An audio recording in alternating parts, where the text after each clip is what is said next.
আলহামদুলিল্লাহ, খুলনা উত্তর বাজার কেন্দ্রীয় জামে মসজিদ ও ব্যবসায়ী উদ্যোগে আয়োজিত আজকের এই মাহফিলের সম্মানিত সভাপতি, মসজিদ কমিটির সদস্যবৃন্দ, বাজার কমিটির সদস্যবৃন্দ, মসজিদের সম্মানিত মুসল্লিয়ানে কেরাম, বাজারের ব্যবসায়ীবৃন্দ, বিশেষ করে যারা আজকের আমাদের মাহফিলের আমন্ত্রিত ওলামায়ে কেরাম, মাগরিবের পরে বয়ান করেছিলেন হাফেজ মাওলানা মুফতি এনামুল হক নাঈম, যিনি আমাদের মসজিদের তারাবির নামাজের ইমামতি করেন। এশার পরে দীর্ঘ সময় পর্যন্ত বয়ান করেছেন কাওয়ারিয়া বন্দর কেন্দ্রীয় জামে মসজিদের সম্মানিত ইমাম খতিব জনাব হাফেজ মাওলানা মুফতি কামরুল ইসলাম কারিমপুরি। আমরা দুইজন আলোচকের মুখ থেকে গুরুত্বপূর্ণ কথা শুনেছি। এরপরে আমি হচ্ছে আপনাদের পরিচিত মানুষ, আপনাদের ঘরের মানুষ। এরপরে আপনাদের সাথে কিছু মত বিনিময় করার জন্য কিছু সময় নিয়ে আপনাদের সামনে বসেছি। আল্লাহ পাক যে আমাদেরকে এই দিনে মজলিসে বক্তা এবং শ্রোতা হয়ে আসার বসার তৌফিক দান করেছে, সেই মনিবের দরবারে কালেমাতু শুকর আদায় করছি আলহামদুলিল্লাহ। মুহররম মাসের সবচাইতে হৃদয় বিদারক যে ঘটনা, ইমাম হুসাইন রাদিয়াল্লাহু তাআলা আনহুকে কারবালার প্রান্তরে নির্মমভাবে, নিষ্ঠুরভাবে শহীদ করা হয়েছে, এই ঘটনা যখনই আমাদের চোখের সামনে পড়ে, আমাদের কানের কাছে বাজে, তখন মুসলিম হৃদয়ে আমাদের রক্ত খনন হয়। কারণ রাসূলুল্লাহ সাল্লাল্লাহু আলাইহি ওয়াসাল্লামের আদরের নাতি হাসান হুসাইন, যাদেরকে আল্লাহ রসুল মহব্বত করতেন, রসুল বলেছেন আহলে বাইতকে যারা মহব্বত করে তারা আমাকেই মহব্বত করে। সুবহানাল্লাহ।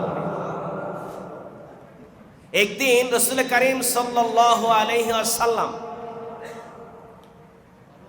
হযরত ফাতেমা রাদিয়াল্লাহু তাআলা আনহার গৃহে প্রবেশ করলেন। রাসূলুল্লাহকে দেখে তার নাতি হাসান আর হুসাইন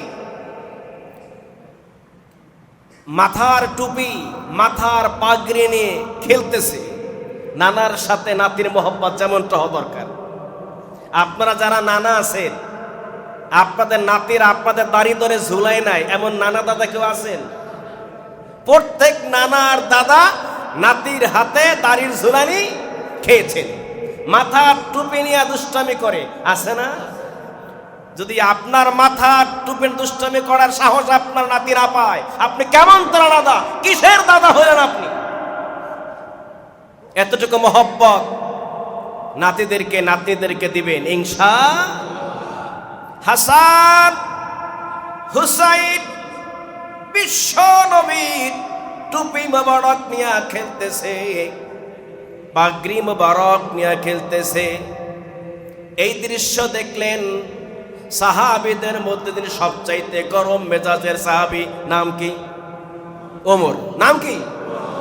নবীর সাহাবীদের মধ্যে সবচাইতে গরম তবিয়তের সাহাবী ছিলেন হযরত ওমর রাদিয়াল্লাহু তাআলা আনহু। হযরত ওমর দেখলেন আমার প্রিয় নবীর টুপি মোবারক নিয়ে ইমাম হাসান আর হুসাইন খেলতেছে, পাগড়ি মুবারক নিয়ে খেলতেছে। ওমর মানতে পারেন নাই, মন্তব্য করে বসলেন, কি বেয়াদব ছেলে, বিশ্ব নবীর টুপি নিয়া পাগড়ি নিয়া খেলাধুলা করে। হযরত আবু বকর সিদ্দিক রাদিয়াল্লাহু তাআলা আনহু, যিনি সাহাবীদের মধ্যে সবচাইতে নরম সাহাবী, সাহাবীদের মধ্যে সবচাইতে গরম হলো হযরত ওমর, সবচাইতে নরম হলো আবু বকর সিদ্দিক রাদিয়াল্লাহু তাআলা আনহু। হযরত আবু বকর সিদ্দিক রাদিয়াল্লাহু তাআলা আনহু গরম হয়ে গেলেন, এ ওমর, তুমি নবীজির ব্যাপারে এইটুকুন ব্যবহার দেখে হাসান হুসাইনের ব্যাপারে আপত্তি করেছো। ওমর রে, এ ওমর, তোমার কি এইটা জানা নাই আমার নবী শুধু নবী না, তিনি একজন নানা। খবরদার ওমর, হাসান হুসাইনের ব্যাপারে এমন মন্তব্য করা যাবে না। কারণ আমার, তুমি কি সেই ইতিহাস ভুলে গেছো? সেই ঘটনা কি তোমার আজকে মনে নাই? যেই দিন আল্লাহর নবী নামাজের মধ্যে সিজদায় গেছেন, হাসান হুসাইন দুইজন নবীর পিঠের উপর উঠে খেলাধুলা করতে শুরু করেছে। আমার আল্লাহর কাছে দৃশ্য এত ভালো লেগেছে, আমার আল্লাহ তাআলা ওই নামাজের হালতে আল্লাহর নবী সিজদায় মাথা লাগিয়েছে, এমনি হালত আমার আল্লাহ তাআলা জিবরাইলকে পাঠিয়ে দিয়েছে। জিবরাইল, যাও যাও, এই মুহূর্তে চলে যাও আমার নবীর কাছে, আমার বন্ধুর কানের সাথে মুঠটা লাগাইলা জানায় দাও, এ জিবরাইল, আমার হাসান আর হুসাইনের খেলা শেষ না হওয়া পর্যন্ত যেন আমার বন্ধু সিজদা থেকে মাথা উঠায় না। হাসান আর হুসাইনের, কারবালার প্রান্তরে ইমাম হুসাইন শহীদ হয়ে গেল। ইমাম হুসাইন রাদিয়াল্লাহু তাআলা আনহু বিয়ে করবেন। বিয়ের ঘটক হযরত ওমর রাদিয়াল্লাহু তাআলা। সুবহানাল্লাহ। স্বাভাবিক মানুষের বিয়ের ঘটক তো না, সাইয়্যিদা শাবাবি আহলিল জান্নাহ, জান্নাতি যুবকদের যিনি সর্দার, তার বিয়ের ঘটক করতেছেন হযরত ওমর। রাসূল বলেছেন, আনা খাতামুন নাবিয়্যিন, লা নাবিয়্যা বাদি ওয়ালা রাসূলা, ওয়ালাউ কানা বাদি নবী লাকানা ওমর ইবনুল খাত্তাব রাদিয়াল্লাহু তাআলা আনহু। সুবহানাল্লাহ বলেন। হযরত ওমর ইমাম হুসাইনের কাছে কি বলেন, এ নবীর নাতি হুসাইন, আমি আপনার বিয়ের ঘটক হতে চাই, বলেন আপনি কেমন মেয়ে বিয়ে করবেন? ইমাম হুসাইন বলে, আমার 3টা প্রশ্ন আছে, এই 3টা প্রশ্নের উত্তর যেই মেয়ে দিতে পারবে সেই মেয়েকে বিয়ে করব।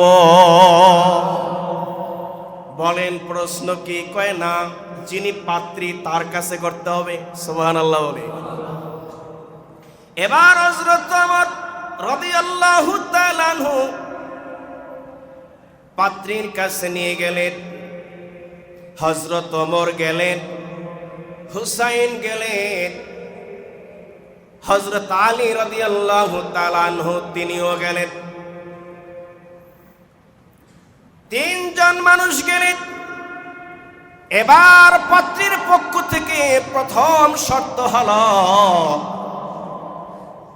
এই যে ওমর আর আলী, এই 2 জন মানুষ তো আমাকে দেখতে পারবে না, যিনি পাত্র তিনি একা দেখবেন, বাকি পাত্রের বাবা সেও আমাকে দেখতে পারবে না বিয়ের আগে, যিনি ঘটক তিনিও দেখতে পারবেন না, কারণ তারা কেউ চাইলে আমাকে যে কোনো সময় বিয়ে করতে পারবে, কারণ এখনো কারোর সাথে আমার বিয়ে হয় নাই।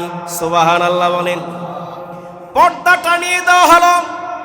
আমাদের সমাজে এমন সমস্যা আছে যে বিয়ে দেখতে গেলে বাবাও যায়, ভাইও যায়, দুলাভাইও মেয়ে দেখতে যায়, আছে না নাই? খবরদার, যিনি পাত্র শুধু তিনিই দেখবেন মেয়ে। এবার পর্দা টানিয়ে দেওয়া হলো। পর্দার বাহিরে হযরত আলী রাদিয়াল্লাহু তাআলা আনহু বসে আছেন, ঘটক হযরত ওমর বসে আছেন। ইমাম হুসাইন ভিতরে ঢুকলেন, সালাম দিলেন। এবার প্রশ্ন করতে শুরু করলেন। প্রথম প্রশ্ন হলো, বলেন আমি কোন মায়ের সন্তান? সুবহানাল্লাহ বলেন। ইমাম হুসাইন রাদিয়াল্লাহু তাআলা আনহু যে হযরতে ফাতেমা রাদিয়াল্লাহু তাআলা আনহার সন্তান, এটা পৃথিবীর কে না জানে? এটা কমন প্রশ্ন না? কিন্তু এই কমন প্রশ্ন কেন করলেন? ইমাম হুসাইন রাদিয়াল্লাহু তাআলা আনহু প্রশ্ন করার পেছনে উদ্দেশ্য হলো, আমার মা সম্পর্কে এই মেয়েটার ধারণা কি, আমার মাকে সে চিনে কিনা। মেয়েটি বললাম, আমি আপনার মাকে খুব ভালো করে চিনি। আপনার মা সাইয়্যিদাতুন নিসাই আহলিল জান্নাহ, আপনার মা জান্নাতি সকল রমণীদের সরদারিনী। কিয়ামতের ময়দানে আপনার মা সকল জান্নাতি নারীদের সর্দার হবে। আমি আপনার মায়ের ব্যাপারে জানি। আপনার মাকে কবরে দাফন করার পরে কবরকে লক্ষ্য করে বলা হয়েছিল, কবর তুমি কে জানো? তোমার মধ্যে কাকে দাফন করে দিলাম? ইনি হচ্ছেন সাইয়্যিদাতুন নিসাই আহলিল জান্নাহ, জান্নাতি সকল রমণীদের সরদার। কবর কোনো কথা বলে নাই। আবু জার গেফারি আবার চিৎকার মেরে বলে, কবর রে তুমি কি জানো তোমার মধ্যে কাকে রেখে যাচ্ছি? সাইয়্যিদা শাবাবি আহলিল জান্নাহ, জান্নাতি যুবকদের সরদার হাসান হোসেনের মাকে রেখে যাচ্ছি। কবর কোনো কথা বলে না। এ কবর তুমি কি জানো তোমার মধ্যে কাকে রাখছি? শেরে খোদা হযরত আলী রাদিয়াল্লাহু তাআলা আনহুর স্ত্রী ফাতেমাকে রাখছি। কবর কোনো কথা বলে না। আবু জার গিফারি রাদিয়াল্লাহু তাআলা আনহু আবার চিৎকার মেরে বলে, কবর রে তুমি কি জানো তোমার মধ্যে কাকে রাখছি? সাইয়্যিদুল মুরসালিন রাহমাতুল লিল আলামিন, তু জাহানের বাদশা নবী, বিশ্ব নবীর কলিজার টুকরা কন্যা হযরতে ফাতেমা রাদিয়াল্লাহু তাআলা আনহাকে রেখে গেছে। এবার কবর ডেকে বলে, আবু জার গিফারি যতই পরিচয় দাও কোনো পরিচয় চলবে না। আমি কবর এমন একটি জায়গা, আমল নিয়ে আসলে সম্মান পাবে। যদি আমল খারাপ নিয়ে আসে, আমি কবরের মাটি এমন জোরে চাপ মারবো, এক পাজরের হাড় আর এক পাজরের হাড়ের সাথে মিশাইয়া দিব। আবু জার গিফারি একটা চিৎকার মেরে দৌড় মেরেছে। জীবনে কোনোদিন স্বাভাবিক অবস্থায় ফিরে আসতে পারে নাই। এমন আবু জার গিফারি এমন একজন বড় মাপের সাহাবী, বড় মাপের একজন সাহাবী, জীবনের সবচাইতে বড় একটি ভূমিকা পালন করেছিলেন। আর একজনের জীবনের দায়িত্ব তিনি নিয়েছিলেন। সুবহানাল্লাহ বলেন। জৈনিক একজন যুবক বিশ্ব নবীর রওজা মুবারক জিয়ারত করার জন্য একটি ঘোড়া লালন পালন করেছে। নবীর রওজা মুবারক জিয়ারতে যাবে, সুন্দর করে লালন পালন করে এবার ঘোড়া নিয়ে ছুটছে নবীর রওজা মুবারক জিয়ারতের জন্য। দীর্ঘ সময় পর্যন্ত পথ চলার পরে ক্লান্ত হয়ে গেছে। খেজুরের বাগানের মধ্যে ঘোড়াটা ছেড়ে দিয়া যুবক সাহাবী বিশ্রাম নিচ্ছে, ঘুমাইতেছে। কোন এক মালিকের খেজুরের বাগানের মধ্যে ঘোড়া ছেড়ে দিল। ঘোড়া ঘাস খাচ্ছে। ওই বাগানের যিনি মালিক, মুরব্বী, অনেক দিন পরে বাগান দেখাশোনা করার জন্য আসছে। দূর থেকে তাকায় দেখে তার খেজুরের বাগানে পাকা খেজুরগুলা পাখিতে খেয়ে ফেলছে। দূর থেকে পাখিকে লক্ষ্য করে তীর মেরেছে। ওই তীর পাখির গায়ে না লেগে ওই যুবকের ঘাস খাওয়া ঘোড়ার কপালে আঘাত করেছে। তীরের আঘাতে ঘোড়াটা মারা গেছে। এবার বৃদ্ধ সাহাবী নিজেকে অপরাধী মনে করলেন।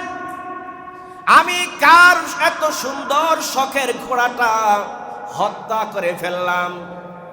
হায়, ঘোড়ার মালিক যখন খুঁজতে আসবে, ঘোড়াটা না পাইলে মনে বড় কষ্ট লাগবে। ব্যথায় দুঃখে ওই বয়োবৃদ্ধ সাহাবী মরা ঘোড়ার কাছেই দাঁড়িয়ে আছে, পালায়া যায় নাই। এবার কিছুক্ষণ পরে যুবক সাহাবীর ঘুম ভেঙে গেল। যুবক সাহাবী সজাগ হয়ে দেখে তার শখের ঘোড়াটা মরা পড়ে আছে, পাশে একজন বৃদ্ধ মানুষ দাঁড়িয়ে আছে। যুবক সাহাবী বৃদ্ধ মানুষকে বলে, আমার শখের ঘোড়াকে হত্যা করেছে, কে মারছে? এবার বৃদ্ধ লোকটা কেঁদে কেঁদে বলে, বাবা, আমি মেরেছি। এই কথা বলার পরে যুবক সাহাবী এমন জোরে ধাক্কা মেরেছে, এক ধাক্কায় বৃদ্ধ সাহাবীর জায়গায় মারা গেছে। এবার যুবকটা নিজেকে অপরাধী মনে করলো, হায় হায়, আমি আমার একটি ঘোড়ার জন্য আশরাফুল মাখলুকাতকে শেষ করে দিলাম। আমার চাইতে বড় অপরাধী এই পৃথিবীতে মনে হয় আর কেউ নাই। কারণ সূরা মাইদার মধ্যে আল্লাহ তাআলা বলেছেন, যে ব্যক্তি অন্যায় ভাবে একজন মানুষকে হত্যা করে, কতালান নাসা জামিয়া, সে যেন পৃথিবীর সব মানুষকে হত্যা করেছে। অন্যায় ভাবে একজন মানুষকে হত্যা করলে তামাম পৃথিবীর সব মানুষকে হত্যা করার গুনাহ আমল নামায় জমা হয়ে যাবে। এটা কোন বিবেকবান কোন মুসলমান করতে পারে? এবার যুবক অপরাধী নিজেকে অপরাধী মনে করলেন। কি করবেন, কি করতে হবে, বিমূঢ় হয়ে জায়গায় পড়ে আছে, পালিয়ে যায় না। ওই বৃদ্ধ মানুষের দুই ছেলে অনেক সময় ওভার হয়ে গেল, কেন এখনো আমার বাবা বাগান থেকে ফেরত আসে না? বাবার সন্ধানে দুই সন্তান বেরিয়ে গেল, এক পা দুই পা করে করে আস্তে আস্তে বাগানের ভিতরে চলে আসছে। এসে দেখে তার বাবার লাশ মৃত পড়ে আছে।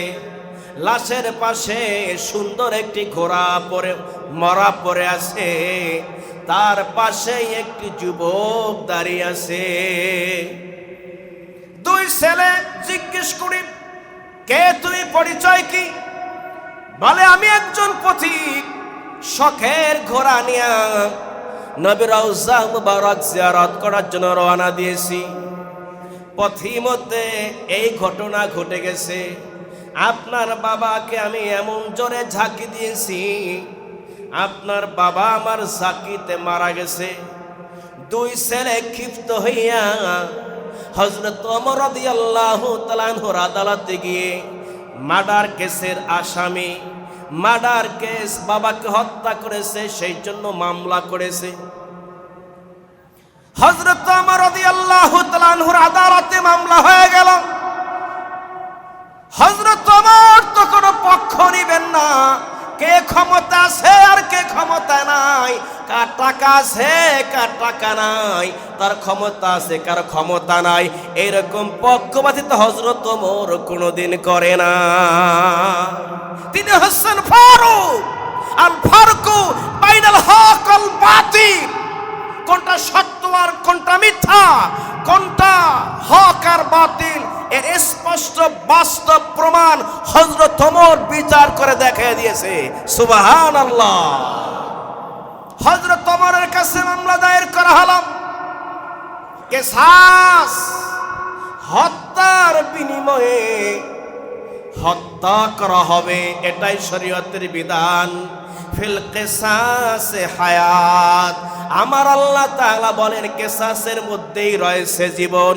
কারণ কেউ যদি কাউকে অন্যায়ভাবে হত্যা করে, হত্যাকারীকে যদি আবার দিবালকে বাইতুল মুকাররমের উত্তর গেটে প্রকাশ্যে যদি ফাঁসি দেওয়া হয়, এই দৃশ্য দেখলে কোনো যুবক কোনো মানুষকে আর হত্যা করার সাহস করবে না।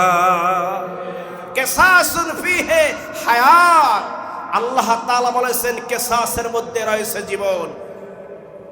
হযরত ওমর কিসাস জারি করে দিলেন। এই বৃদ্ধ সাহাবীর হত্যাকারী যিনি, যুবককে ফাঁসি দেওয়া হবে।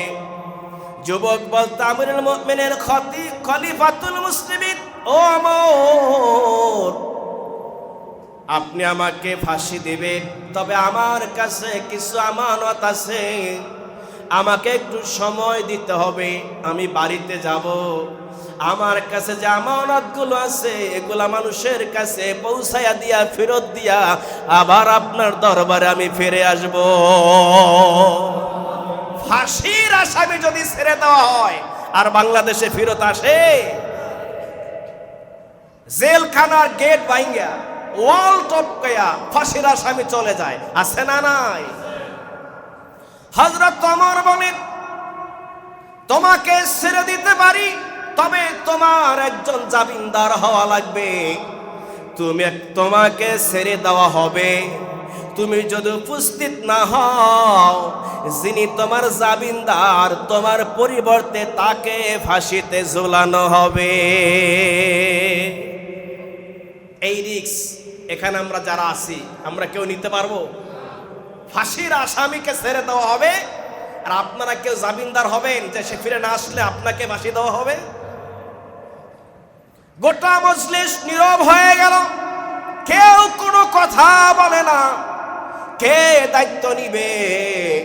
এই যুবক একজন মুসাফির যুবক, যুবককে কেউ চিনে না, বাবার নাম জানে না, মায়ের নাম জানে না, তার গ্রামের ঠিকানা নাই, জেলা পরিচয় কিচ্ছু চিনে না, মুসাফির যুবক। অপরিচিত যুবকের জামিনদার কে হবে? পুরা মজলিস নীরব হয়ে গেছে। সেই মজলিসে হযরত আবু যর গিফারি রাদিয়াল্লাহু তাআলা আনহু, যার কথা বলতে গিয়ে এখানে আসছি, যে আবু যর গিফারি নবীর মেয়ে ফাতেমাকে কবরে রাখা কবরকে প্রশ্ন করেছিলেন। আবু যর গিফারি সেই মজলিসে হাজির। আবু যর গিফারি লাব্বাইক বলে দাঁড়িয়ে গেছে। নবীর সাহাবী হযরত আবু যর গিফারি রাদিয়াল্লাহু তাআলা আনহু লাব্বাইক বলে দাঁড়িয়ে গেছে। ও আমিরুল মুমিনিন খলিফাতুল মুসলিমিন ওমর, যদি যুবক ফিরে না আসে আমি জামিনদার হয়ে গেলাম, যুবক ফিরে না আসলে যুবকের পরিবর্তে আমাকেই ফাঁসি দিয়ে দিবে। যুবককে ছেড়ে দেওয়া হলো। যুবক চলে গেছে নিজ গ্রামে। সেইখানে গিয়ে যাদের সাথে যেভাবে কথাবার্তা বলা দরকার, পাওনা আমানত সবগুলো ফেরত দিতে দিতে দিতে দিতে সময় একটু দেরি হয়ে গেছে। সময় দেরি হয়ে গেছে। ওই দিক দিয়ে সূর্য ডুবে যাবে। সূর্য ডোবার পরে যুবকের পরিবর্তে আবু যর গিফারিকে ফাঁসি দেওয়া হবে। সময় যখন হয়ে গেল, সাহাবায়ে কেরামদের মজলিসে কান্নার রোল পড়ে গেছে। সাহাবায়ে কেরাম কাঁদতেছে, আবু যর কেন জামিনদার হইলা গো আবু যর? যেই যুবককে চিনো না, গ্রামের বাড়ির পরিচয় জানো না, একজন পথিক যুবকের জামিনদার কেন হইলা রে আবু যর? আজকে জামিনদার হইয়া নিজের জীবনটা শেষ করে দিলা রে আবু যর গিফারি। হযরত আবু যর গিফারি রাদিয়াল্লাহু তাআলা আনহু বলেন, হে রাসূলুল্লাহর সাহাবীরা রে, আমি জানি মুসলমান কখনো ওয়াদা খেলাফ করে না। সাহাবায়ে কেরাম কাঁদতেছেন। আবু যর গিফারি কিংকর্তব্য বিমূঢ় হয়ে গেছে। সূর্য লাল হয়ে গেছে, অস্ত এখনই শুরু হয়ে যাবে। কান্নার রোল বলতেছে, ভেতরে আওয়াজ চলে আসছে, কোন যুবক যেন ঘোড়া দৌড়ে আসতেছে আর বলতেছে লাব্বাইক লাব্বাইক লাব্বাইক। ও আমিরুল মুমিনিন ওমর, আমি হাজির হয়ে গেছি। হয় যুবক হাজির হয়ে গেল, পুরো মজলিস নীরব হয়ে গেছে। এখন যুবককেই তো ফাঁসি দেওয়া হবে। আবু যার গেফারি জীবন ফিরে পেল। দুই ভাই, ওই বৃদ্ধ বাবার দুই সন্তান, যেই দুই সন্তান যুবকের বিরুদ্ধে ওমর আদালতে মামলা করেছে, ওই দুইটা সন্তান দাঁড়িয়ে গেছে আমিরুল মুমিনিন খলিফাতুল মুসলিমিন ওমর। ইসলামের বিধান হলো কিসাস, হত্যার বিনিময়ে হত্যা।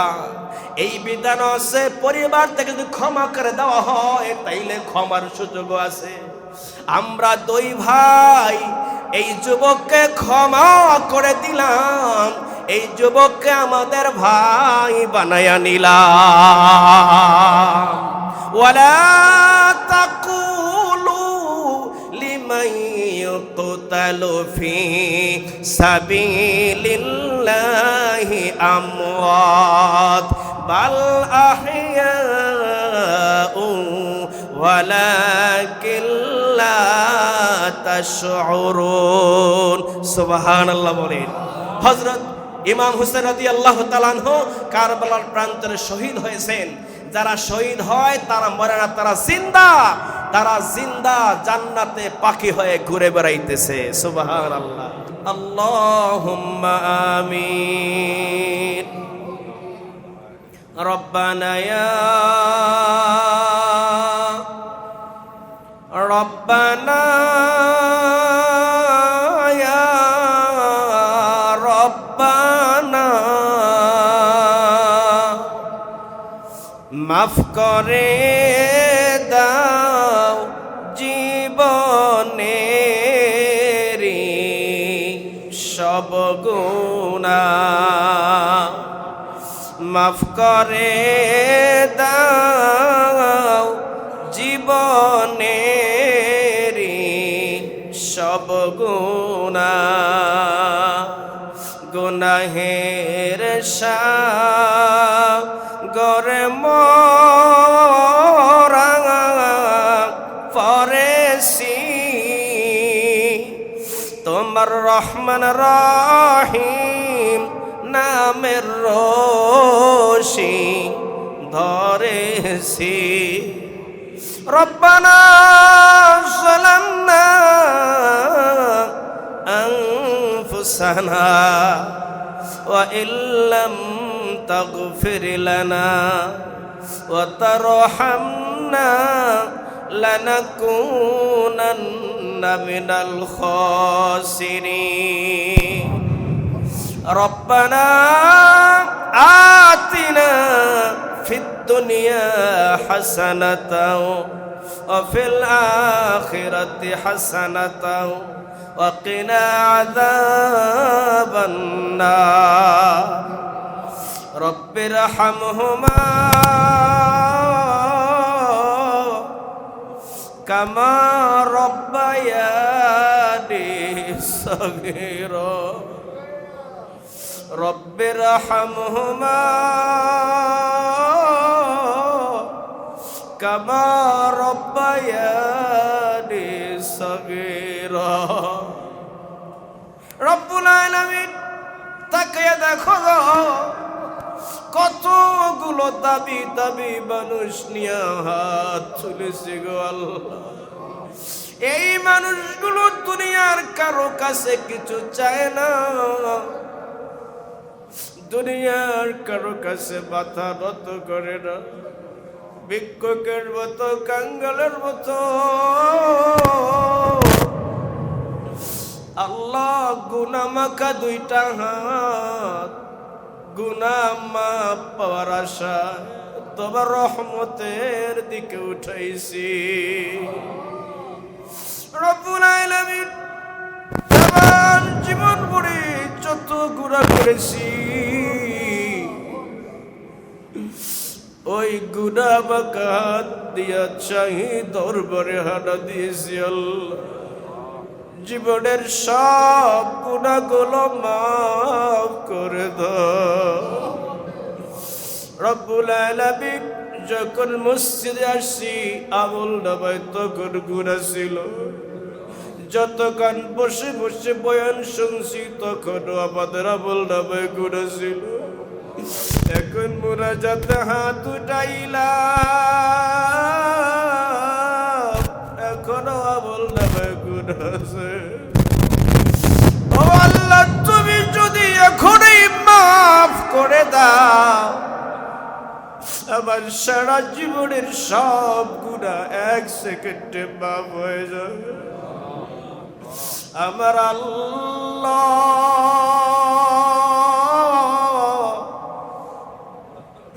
এই গুনাহ নিয়া এই মসজিদ থেকে বের করে দিও না। আল্লাহ, অনেকে বাবা হারায়া হাত তুলছে, মা হারায়া হাত তুলছে, আমাদের মা বাবার কবর জান্নাতের বাগান বানায়া দাও। ও দয়ার মালিক, আমি বাবা হারাইতে সত্য, মাঝে মধ্যে মনের বানাইতেই পারি না, মনে হয় বাবা এখনো মরে না। বাবার কবরের কাছে যে যখন দাঁড়ায়, ওই তো বাবার দেখা যায়, ওই তো আবার বাবারে দেখা যায়। আমার মতো যারা বাবা হারাইছে, যারা মা হারাইছে গো আল্লাহ, সবার চোখের সামনে মা বাবার চেহারাটা বাইসা উঠছে। আমার আল্লাহ,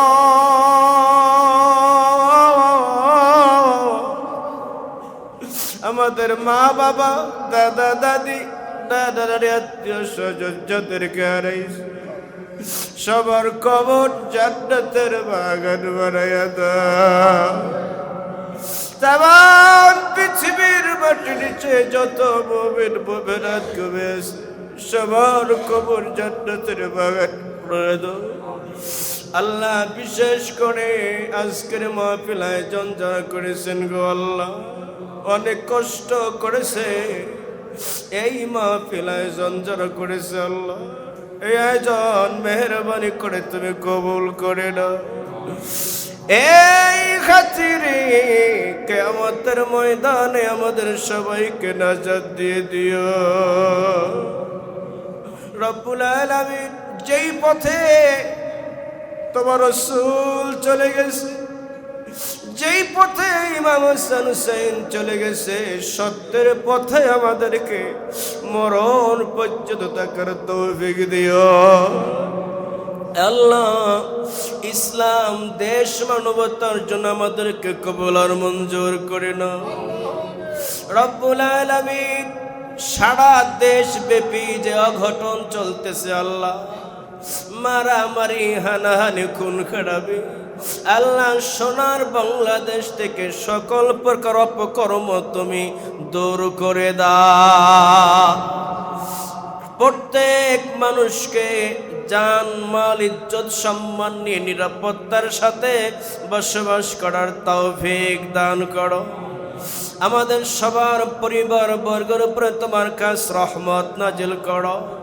বিপদ বালা মুসিবত থেকে আমাদের সবাইকে হেফাজত করো আল্লাহ। বাজারের পথে রহমত নাজিল করো। সকল ব্যবসায়ীদের ব্যবসার মধ্যে বরকত দিয়া দাও। অঘটন দুর্ঘটন থেকে সকল ব্যবসা প্রতিষ্ঠান হেফাজতে রাখো। বাজার কমিটি, মসজিদ কমিটির কবুল করো। মসজিদের সকল মুসল্লিদেরকে কবুল করো। যারা মসজিদ সাজায়া মসজিদের সিজদা দিয়ে কবরে চলে গেছে আল্লাহ, তাদের সবাইরে কবরে মাফ করে দাও। জিন্দা সে সবাইকে দীর্ঘ হায়াত, সুস্থ জীবন দান করো রব্বুল আলামিন। বিশেষ করে জুলাই আগস্টের বিপ্লবে যারা জীবন দিয়েছে আল্লাহ, এদেরকে কবরে তুমি মাফ করে দাও। এই স্বাধীন সার্বভৌম সোনার বাংলাদেশের স্বাধীনতা কিয়ামত পর্যন্ত কবুল করে নাও আল্লাহ। বাংলাদেশে কোরআন সুন্নাহর বিধান কায়েম করে দাও। সুবহানা রব্বিকা রব্বিল ইজ্জাতি আম্মা ইয়াসিফুন ওয়া সালামুন আলাল মুরসালিন।